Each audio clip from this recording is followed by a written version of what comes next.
you even talk about financing. When we talk about, again, we talked about borderlands in relation to conflict. There is one thing that I am also observing out of the mapping. We are having so much concentration into peace building in the international borders. But there are inter-ethnic borders. Like when you look at the Turkana, and the West Pokot border, it is a hotspot for conflict. When we map partners are not going there. And we were asking what is happening. Sometimes it is being motivated and dictated by the donors. Go to this area, don't go to that area, and something like that. So I think let's brave the way and see how to address some of these borders in the inner lands, in order to have a solid cluster which is peaceful. Looking at still the conflict areas, some conflicts are actually, they have a historical bearing. So we need to understand some of these causes of these conflicts. We again look at them, again, hinged onto cultural heritage and all of this. In the mapping again, you know, when you begin hearing things like that one tribe or one place like the Nyangatom, for you to get initiated, you have to kill a Turkana. You know, those are so painful. So I think we need to really see how to intervene on this. Finally, I would also want to touch on the secondment of staff to the Igad's Cross-Border Development Facilitation Unit. We have gone ahead to develop the terms of reference. This is going to be by secondment, and also they have to be passed through a process of checking whether these are fit people. I heard somebody say that there is already a person prepared. We have not even sent any letter yet, and the reason, so the preparation of the person, we may need one more than that person, such that we can see who is more suitable. Because this needs to be a fair process. And also still on that, you know, the arrangement is that they will come on secondment, but Igad will find a way to top up their allowances. The top up is where we are trying to find out where shall we get the top up from.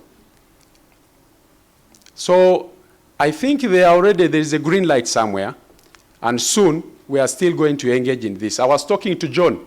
John says they are very committed. They want to move things, John from South Sudan, such that we bring these people on board. We are very happy to hear such statements. I wish all the countries talk that way. It is our wish to have them on board as soon as soon. Muse Jackson cited something on the cross-border veterinary, treatment of animals. Igad, with the member states of Uganda and Kenya in April 2014, came up with a cross-border animal health coordination joint program and went ahead to sign a memorandum of understanding to that effect. By 2015, interventions based on this memorandum of understanding were already being implemented. And the beauty is that with the memorandum of understanding, it paved the way to entry and collaboration, because at one point, there was an instance where the Turkana came into Uganda. They wanted to do livestock vaccination, but then the political leadership asked them how they got to do such things across the borders. But by mere fact that there was already a memorandum of understanding, the moment they showed it up, it allowed for the whole process for them to intervene in the livestock interventions. But now again, we have gone further as Igad into having a multilateral MOU, which is now, instead of bilateral between Uganda and Kenya, now it's bringing on board Kenya, Uganda, and South Sudan and Ethiopia. And this one was just signed in July this year. So I think to that effect of livestock, there is something that is coming on board. Thank you. Thank you very much, Dominic. We've overshot by 10 minutes or so. Apologies for that. But in conclusion, we saw when we were opening up by the remarks made by Brazil that the realities on the ground in this region and in Africa generally submitted to text.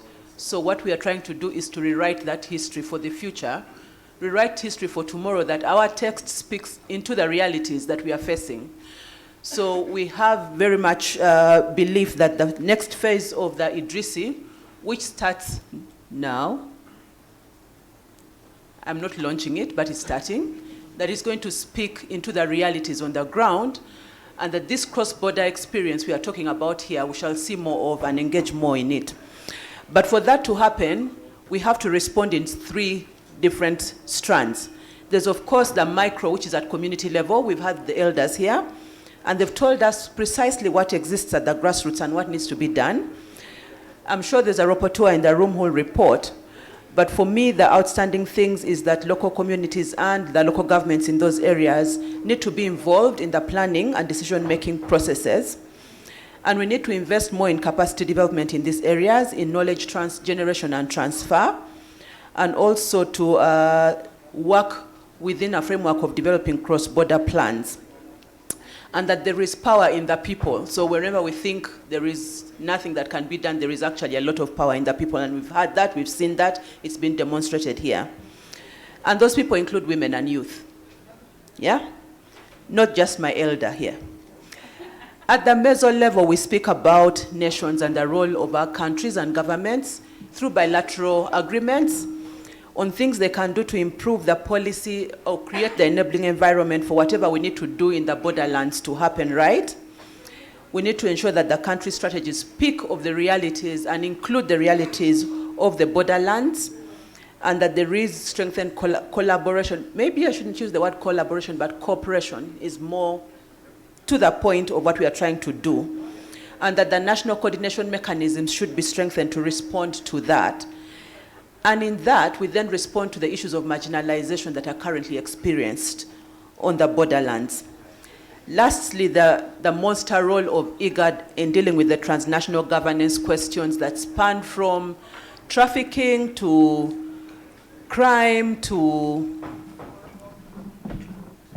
scaling innovations, but that just the transnational governance that cuts across one single border to the whole region. And therefore, the significance and the magnitude of work that the Idrisi platform needs to do to ensure that the improvement and the development of our cross-border areas. With those remarks, I would like to say thank you very much for being very engaged in this session. We enjoyed it very much. I discovered that I'm now part of the cluster. So all gifts are welcome to us truly. And thank you so much. Well, thank you very much, Sister Esther. That was quite very informative, very engaging session we've just had. I think all of us deserve another round of applause. So we want to take a break to re-energize and get our sugar level up, or is it down? Medically, I don't know. But we need to now again regulate our body energy levels. But before we do that, we have a request. We have not taken a group picture together to remember these 2 days that we've been together. So I want to request all of you to join us at the pool. Some of you can use the lift, but the majority should use the stairs right behind this. We will direct you. After that, we'll have our tea, and soon, immediately, we will need you to indicate which parallel session you'll be interested in the afternoon. But first of all, let's have the group picture, have our tea, and reconvene at 11:45. 11:45. Thank you very much.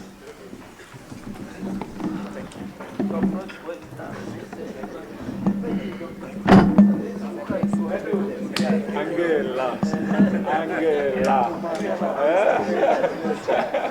Angela. I really appreciate it. Not Angela. Angela.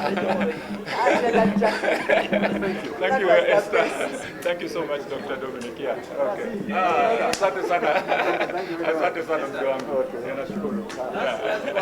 Okay. So, yeah. Exactly. No, you did a good job. So let's go for the group picture.